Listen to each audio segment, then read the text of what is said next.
Hello friends, मेरा नाम राम बजाज है। आज हम जीएसटी में हेल्थ केयर इंडस्ट्री के बारे में डिस्कस करेंगे। हेल्थ केयर इंडस्ट्री बेसिकली क्या हुई कि डॉक्टर, हॉस्पिटल के अंदर प्रोवाइड करवाने वाली सर्विस उन सब से रिलेटेड हो गई। इसमें हम मेडिकल या फार्मा के अंदर अभी हम नहीं जा रहे, हम बेसिकली हेल्थ के बारे में ही डिस्कस कर रहे हैं हेल्थ केयर में। तो जैसे आपको पता ही है कि हर इंसान का ज़िंदा रहना सबसे ज़्यादा ज़रूरी है। तो in the case of earlier GST, health पे कोई सर्विस टैक्स नहीं था हेल्थ इंडस्ट्री पे, but in the case of GST उन्होंने इसको थोड़ा घुमा के डाला है। घुमा के डाला इन द मतलब कि कुछ एक सर्विस एग्जेम्प्टेड है, कुछ एक सर्विस टैक्सेबल है, कुछ एक के बारे में क्लेरिफिकेशन आए हुए हैं। ऐसा करके काफ़ी मतलब डिटेल से है ये। फ्रेंकली स्पीकिंग कि सेम इज़ वेरी कॉम्प्लिकेटेड। तो अगर कोई भी बंदा हेल्थ केयर इंडस्ट्री में काम कर रहा है या उससे रिलेटेड सर्विसेज में है, specifically doctor, paramedical staff, diagnosis lab वगैरह, तो उनके लिए ये वीडियो काफ़ी इम्पोर्टेंट है और सारे प्रोफेशनल्स के लिए भी, क्योंकि उनके भी क्लाइंट वो होते ही हैं। तो अगर हम इसमें जीएसटी इम्प्लीकेशन या जीएसटी एग्जेम्पशन नोटिफिकेशन में जाए तो सबसे पहले तो सीजीएसटी एसजीएसटी में एक नोटिफिकेशन आया हुआ है। वो है नोटिफिकेशन नंबर 12/2017। ये बेसिकली डील करता है एग्जेम्पशन से। इसमें तीन हेडिंग है, 9983, 9993 और 9994। वो अलग अलग चीज़ों के बारे में, एग्जेम्पशन के बारे में बताती है। तो जो सबसे इम्पोर्टेंट है वो अपने प्रॉस्पेक्टिव में वो है सीरियल नंबर 74, हेडिंग नंबर 9993। ये बोलती है कि service by a way of, मतलब जो सर्विस दे रहा है, health care service by clinical establishment and authorise medical practitioner और पैरामेडिकल। मतलब ये हुआ कि मेडिकल प्रैक्टिशनर, इसको अगर हम सिंपल लैंग्वेज में जाए बोले तो डॉक्टर हो गए, और पैरामेडिकल सपोर्टिंग स्टाफ, समझो नर्स वगैरह, ये सब हो गए वो। और एग्जाम और second, ambulance service provided by the way of transportation of the patient in an ambulance. तो ये दोनों सर्विस एग्जेम्प्टेड है। अब अगर हम बात करें डेफिनेशन की कि भी क्लिनिकल एस्टेब्लिशमेंट क्या होता है, ऑथोराइज मेडिकल प्रैक्टिशनर क्या होता है, तो इसमें मैं क्या कि ज़्यादा डिटेल से नहीं जा रहा, मैं ब्रीफली मतलब आपको बता रहा हूँ कि भाई ऑथोराइज मेडिकल प्रैक्टिशनर क्या हो गया, डॉक्टर। और क्लिनिकल एस्टेब्लिशमेंट मतलब हो गया हॉस्पिटल या क्लिनिक पर्सनल, वो कोई भी फॉर्म में हो सकता है, company, LLP, trust, proprietorship, partnership, कुछ भी। अगर इनकी आपको ज़्यादा मतलब कंप्लीट डिटेल चाहिए तो ये जो नोटिफिकेशन है 12/2017, इसी नोटिफिकेशन में जब आप नीचे जाओगे तो क्लोज एस है और क्लोज जेड जी, उसमें इनको डिटेल से बताया गया है। ठीक है, तो उसमें हम अभी जा नहीं रहे हैं इतने एक्सपर्टाइज में। फिर क्या हुआ कि इसमें काफ़ी कन्फ्यूजन हो गई थी। तो जो 25th काउंसिल मीटिंग हुई थी उसके बाद डिपार्टमेंट ने एक सर्कुलर जारी किया था। सर्कुलर था 32-6-2008। उसमें उन्होंने काफ़ी चीज़ों को क्लेरिफाई किया था। सिंस की circular is binding on the department, और इसमें ज़्यादातर चीज़ें मतलब एसएससी के फेवर में थी। एसएससी मतलब रजिस्टर्ड पर्सन या हॉस्पिटल के। तो उसमें क्या क्या डिवाइड किया बताया गया था उसके बारे में हम ब्रीफली बात करते हैं। पहला तो ये बताया गया कि जैसे बहुत सारे डॉक्टर हैं वो एम्प्लॉयड नहीं है कोई हॉस्पिटल के साथ, वो क्या करते हैं कि 2-2, 3-3 हॉस्पिटल के साथ टाई अप होता है। जब उनको हॉस्पिटल को ज़रूरत होती है तब वो बुला लेते हैं, और उस टाइप का जब उनके एक्सपर्टाइज के लाइक पेशेंट आए, और बदले में वो डॉक्टर उन हॉस्पिटल से कंसल्टेंसी चार्जेस लेते हैं। मतलब एज ए मरीज़ अगर मैं वहाँ जा रहा हूँ तो मेरे से हॉस्पिटल वाला 100 रुपये लेगा, उसमें से 50 रुपये हॉस्पिटल रख लेगा, क्योंकि वो फैसिलिटी वगैरह सारी प्रोवाइड करवा रहा है, पेशेंट ला रहा है, और 50 रुपये डॉक्टर रखेगा, वो हॉस्पिटल उसको देता है एज ए कंसल्टेंसी चार्जेज। तो इस पे जीएसटी लगता है या नहीं, एक सवाल ये पूछा गया था इस सर्कुलर में, जिसको सर्कुलर ने एड्रेस किया। उसने सर्कुलर में ये बताया गया कि भाई जो डॉक्टर है वो सर्विस तो हॉस्पिटल को ही दे रहे हैं और हॉस्पिटल पेशेंट को, तो वो एग्जेम्प्टेड है, चाहे वो एम्प्लॉइज़ के अकाउंट में हो चाहे नॉर्मल कंसल्टेंसी में हो। सेकंड, उन्होंने एक क्लेरिफाई किया था रिटेंशन मनी को। रिटेंशन मनी बेसिकली क्या होता है कि जैसे कोई पेशेंट से हॉस्पिटल ने लिए 10,000 रुपये और टेक्नीशियन या डॉक्टर उन सबको 7,500 रुपये दिए और बाकी पैसा अपने पास रख लिया, मतलब जो मैंने पहले वाला एग्जांपल दिया था लगभग वही। तो इस पे क्या होगा, तो डिपार्टमेंट में बोला कि ये सर्विस भी एग्जेम्प्टेड है, इस पे आपको कोई टैक्स नहीं देना पड़ेगा। फिर एक और इश्यू सामने आया, वो इश्यू जो इसमें एड्रेस किया गया था वो था फूड।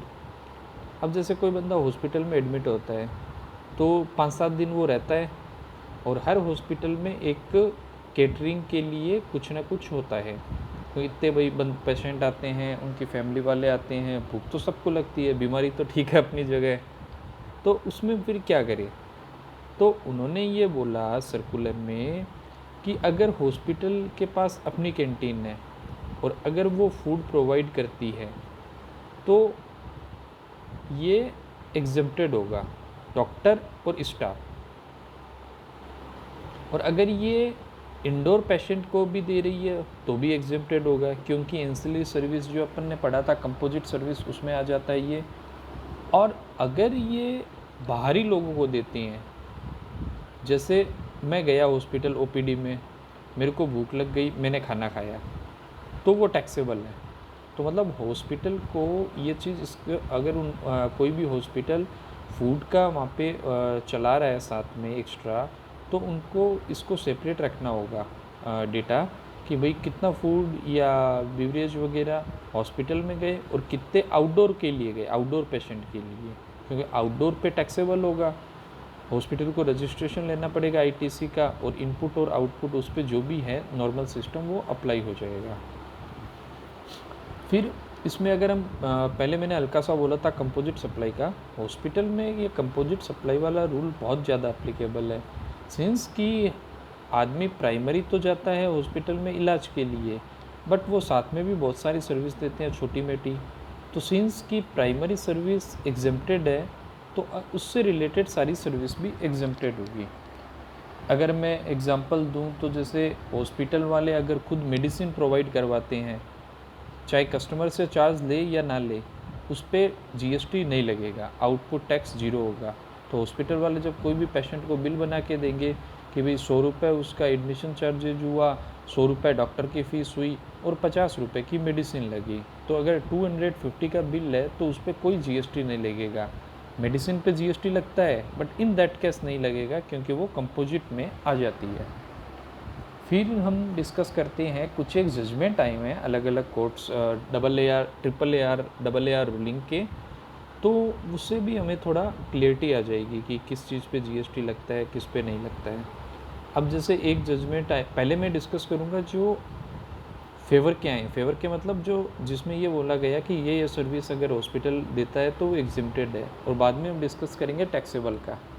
तो पहला एक जजमेंट आया था एर्नाकुलम मेडिकल सेंटर का, उसमें क्या था कि हॉस्पिटल पेशेंट को मेडिसिन और बाकी आइटम भी दे रहा था, तो उसमें ऑनरेबल रूलिंग में जजमेंट आया, जो मैंने आपको पहले बोला था कि ये सेपरेट सर्विस नहीं है, उन्होंने ये माना कि ये जॉइंट सर्विस है और मेन सर्विस जो डॉक्टर की है वो एग्जेम्प्टेड है, तो ये सर्विस भी एग्जेम्प्टेड होगी। ये उससे रूलिंग से ये रूलिंग उससे मैच करती है जो जीएसटी का सर्कुलर आया हुआ है। नेक्स्ट एक डिसीजन आया था कि Medvision scan and diagnosis research centre private limited, ये भी केरला का डिसीजन था।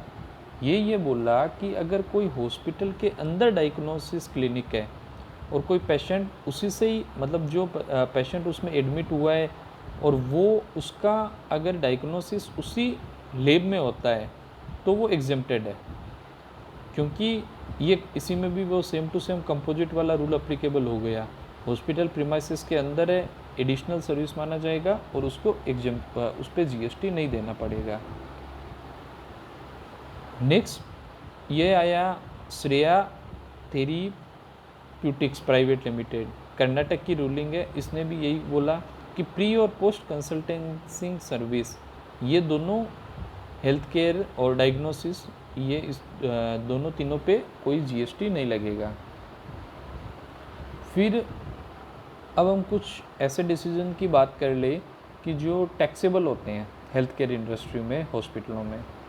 फर्स्ट तो ये होता है टैक्सेबल कि अगर हॉस्पिटल मेडिसिन खरीदती है और उनको रीसेल करती है तो उस पर टैक्स लगेगा, क्योंकि ये प्राइमरी उनका काम नहीं है। उनका प्राइमरी काम है पेशेंट को सर्विस देना, ये एज ए बिज़नेस कंसिडर्ड होगा और उस पर टैक्स लगेगा। नेक्स्ट ये आया कि अगर हॉस्पिटल ये बोलती है, हॉस्पिटल वाले किसी को रेफ़र करते हैं कोई भी डायग्नोस्टिक सेंटर पे कोई इलाज मतलब ये टेस्टिंग वगैरह के लिए, तो उस पर टैक्स लगेगा। ये जजमेंट आया जेसी जेनेटिक इंडिया का, उसमें AARMP का डिसीजन है। उन्होंने ये बोला कि in an establishment test done from outside एक isolated laboratory and giving consultancy is not a clinical establishment, hence exemption is not available। अगर उसका टाई अप भी हो तो भी कोई मतलब नहीं है, सिंस कि वो हॉस्पिटल प्रीमाइसेस से बाहर है तो उस पर जीएसटी लगेगा। एक रेंट पे भी डिसीजन आया हुआ है Tathagat health care centre LLP का, ये भी ये AAR कर्नाटका की रूलिंग है। इसमें ये बोला गया कि GST is leviable on the rent paid और payable for the premises given on lease by the hospital.